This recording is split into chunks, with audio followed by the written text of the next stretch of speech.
नमस्कार, मैं हूं देवेंद्र। आप देख रहे हैं Punjab Kesari TV Chandigarh. Corona lockdown के दौरान एक शराब घोटाला हुआ, उसमें जो है एससीटी का गठन किया गया, जिसके बाद गृह मंत्री अनिल विज ने एससीटी की रिपोर्ट जो पेश हुई है उस पर बोलते हुए कहा कि सोनीपत की पुरानी एसपी प्रतीक्षा गोदारा और एक आईएएस अधिकारी शेखर विद्यार्थी की तरफ से कमियां पाई गई हैं, जिसमें गृह मंत्री अनिल विज ने माना कि घोटाला हुआ है और उन्होंने एससीटी की रिपोर्ट को स्वीकार कर लिया और वो एससीटी की रिपोर्ट से संतुष्ट दिखे। लेकिन दूसरी तरफ आज उप मुख्यमंत्री दुष्यंत चौटाला ने एक प्रेस कॉन्फ्रेंस के दौरान बोलते हुए कहा कि वो इस एससीटी की रिपोर्ट से संतुष्ट नहीं है, उनके विभाग की तरफ से कोई भी गड़बड़ी नहीं हुई है। साथ ही वे अपने आईएएस अधिकारी शेखर विद्यार्थी का बचाव करते नजर आए। क्या कुछ कहा है दुष्यंत चौटाला ने इस एससीटी की रिपोर्ट पर, आइए आपको सुनाते हैं। कल एससीटी की रिपोर्ट आई और उसके ऊपर कई चीज़ें रिकमेंडेशन के तौर पर एससीटी ने आखिरी 3 पन्नों पर रखी। पर मुझे ये साझा करते हुए स्नेह है कि जितनी रिकमेंडेशन एससीटी ने साझा करी है, ऐसी कोई भी रिकमेंडेशन नहीं है जो प्रदेश के अंदर 2000 हमारी 20-21 की एक्साइज पॉलिसी का पार्ट ना हो। चाहे सीसीटीवी कैमरे की बात हो, वो 2011 और 12 की एक्साइज पॉलिसी का पार्ट था और उसको हमने स्टैटिक की बजाय इस पॉलिसी में डायनेमिक की ओर ले जाने का काम किया कि हम फीड लेकर नहीं आएंगे। ये अब डिस्टिलरीज की ड्यूटी है कि वो हमें फीड्स प्रोवाइड करने का काम करेगी और उसका टेंडर भी हाई पावर परचेज कमेटी द्वारा पिछली बैठक के अंदर अप्रूव हो गया और आगे उसकी इम्प्लीमेंटेशन के अंदर वर्क ऑर्डर प्रदेश सरकार ने इशू करना है। ट्रैक एंड ट्रेस हो, मैंने जब इसी कमरे के अंदर आप सबके आगे पॉलिसी का पहली बार विवरण दिया था, उस समय भी ट्रैक एंड ट्रेस के साथ साथ फ्लो मीटर हमारा मेन लक्ष्य था। कोविड की वजह से ज़रूर इसके समय में देरी हुई, मगर मुझे खुशी है कि बारी बारी जो बात एक्साइज डिपार्टमेंट की ओर लगाई जा रही थी, कल की एससीटी की रिपोर्ट के बाद एक चीज़ मैं ज़रूर कह सकता हूँ कि हमारे विभाग ने अपनी एफिशिएंसी भी दिखाने का काम किया है और जो कार्य लंबे समय से लंबित थे उनको भी इफ़ेक्टिवली आगे ले जाने का काम किया और इसी सोच के साथ कि हमारे यहाँ रेवेन्यू लॉस रुके, जिसको हम लीकेज बोलते हैं, वो बंद हो और किसी तरह के भी इलिसिट लिकर का निवेश हमारे सोसाइटी में हमें ना दिखे। जो पंजाब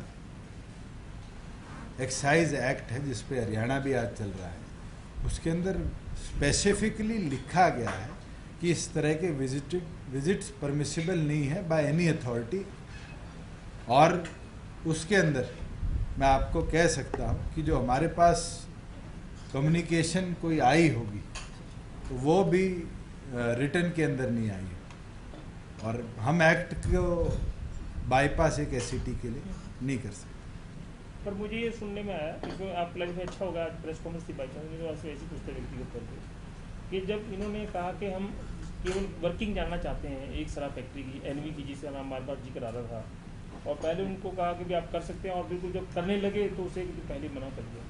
तो जानकारी ये आई है कि एक्साइज टैक्सेशन कमिश्नर ने, क्योंकि बीइंग आप मिनिस्टर हैं, तो वो फाइल नीचे से ऊपर तक गई और आपने इसका हवाला देंगे कि क्योंकि परमिसेबल नहीं है और आपने उसको कहा कि परमिसेबल नहीं है तो नहीं हो सकती, तो वो लिखित प्रोसेस क्या आपके पास आया था और आपने मना किया? मैं सुरेंद्र जी क्लियरली आपको बता दूं, रिपोर्ट शायद मेरे से बेहतर तरीके से आपने पढ़ी और उसके अंदर बारी बारी लिखा गया है कि जिस डिस्टिलरी का आप नाम ले रहे हैं वो हरियाणा के प्लांट की बात नहीं है, उनके पंजाब के प्लांट की बात है और पंजाब के अंदर हमारा टैक्सेशन अधिकारी जाकर एग्जामिनेशन नहीं करके आ सकता। जहाँ तक बात हरियाणा की है, कोई स्पेसिफिक डिस्टिलरी की कंप्लेंट बेस्ड हमारे पास रिक्वेस्ट एससीटी की नहीं है। अगर नाम आता तो जरूर हम उस पर विचार करें, मगर जो रिटर्न कम्युनिकेशन आई थी वो ये आया था कि we want to visit a distillery. Uh can be anybody और अ के अंदर it is very clear under the excise act कि जब तक क्लैरिफिकेशन ना हो we can not permit any. ये तो ठीक होगा। मेरा पॉइंट ये है कि ये पॉइंट भी नीचे से ईटीसी ने आपके पास भेजा ना कि भाई वो एससीटी एक मेरे पास आज तक कोई भी कम्युनिकेशन विजिट नहीं के है। ऊपर नहीं है। एक जो परमिट की बात की गई रिपोर्ट आई है उसमें अनिल विज जी ने एक बात कही कि शेखर विद्यार्थी के खिलाफ इसलिए कार्रवाई की जाए। सीटी ने कहा कि उन्होंने इंटीमेट नहीं किया नीचे अधिकारियों को शराब के ठेके बंद करना है। तो ये मिनिस्टर ऑफ आपके सवाल के लिए धन्यवाद करूंगा।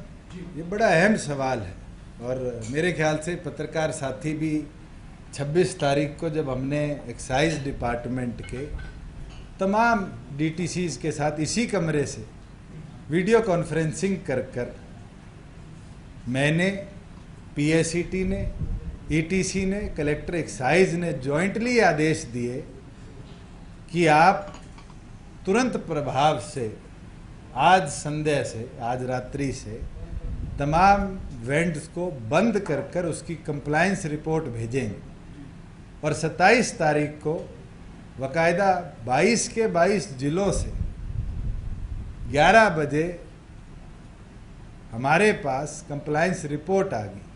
तो मुझे नहीं लगता उसके लिए रिटर्न कम्युनिकेशन की जरूरत है। अगर मेरे आदेश अनुसार रिटर्न रिप्लाई आता है तो वो कंप्लायंस है। एससीटी की इस रिकमेंडेशन से आप मतलब आप सहमत नहीं है? आपको लगता है कि मैं तो ये मानता हूँ कि किसी भी ऑफिसर की जो मेरे डिपार्टमेंट में अगर आदेश मैंने दिया कि उसको बंद कर दिया जाए और उसके तुरंत बाद वो आदेश डिस्ट्रिक्ट लेवल पर कंप्लाई हो गया और उसकी कंप्लायंस की रिपोर्ट आ गई तो ये इफेक्टिवनेस है। मैं तो मानता हूँ कि अधिकारी ने बेहतर अच्छे तरीके से काम किया। बोलना चाहूँगा कि हमारे कंप्लायंस की बात लोग करते हैं। मुझे ये बताइए, एससीटी तो ये कहती है 14 एफआईआर दर्ज हुई है और अधिकांश मेरे ऑफिस में आने से पूर्व हुई है। एक्साइज डिपार्टमेंट का तो काम है कि अगर इस तरह की गलतियां पाई जाती है तो उसको पकड़कर हम पुलिस को अंडर द कंसर्न्ड एक्ट देते हैं। ये तो बताइए उन 14 एफआईआर में आज तक क्या एक्शन लिया गया? क्या ये पुलिस की कमी नहीं है कि उन 14 एफआईआर के अंदर ड्राइवर से ऊपर वो इन्वेस्टिगेट ही नहीं कर पाए? एक तो गनमैन, 2 गनमैन। क्या ये कमी नहीं है कि आज तक कोई डिप्टी सुपरिटेंडेंट या सुपरिटेंडेंट जो कंसर्न्ड आईओ है या इसको मॉनिटरिंग कर रहा है वो आगे इससे कदम ही नहीं उठा पाए? मैं तो निरंतर कह रहा हूँ कि हमारा कार्य जो है बड़ा क्लीन है कि हम अगर इस तरह का कोई इलिसिट ट्रेड होता है उसको पकड़ सकते हैं।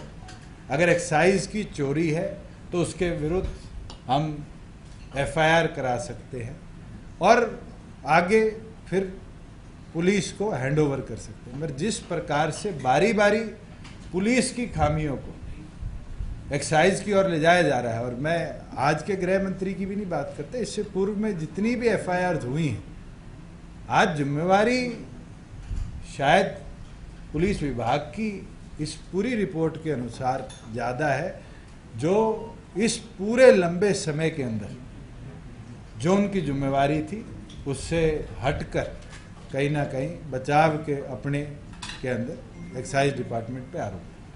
तो एससीटी की रिपोर्ट पर गृह मंत्री अनिल विज जहां संतुष्ट हैं और कह रहे हैं कि घोटाला हुआ है, दूसरी तरफ उप मुख्यमंत्री दुष्यंत चौटाला अपने अधिकारियों का बचाव करते नजर आ रहे हैं और कह रहे हैं किसी तरीके की कोई गड़बड़ी नहीं हुई है और अच्छे तरीके से जांच होनी चाहिए। दूसरी तरफ वे पुलिस महकमे के अधिकारियों पर भी आरोप लगा रहे हैं कि वे सही तरीके से अभी तक जांच नहीं कर पाए हैं। अब ये मामला आगे खींचतान का होने वाला है। अब क्या होगा ये जरूर देखने वाली बात होगी। आप देखते रहिए पंजाब केसरी टीवी चंडीगढ़। नमस्कार।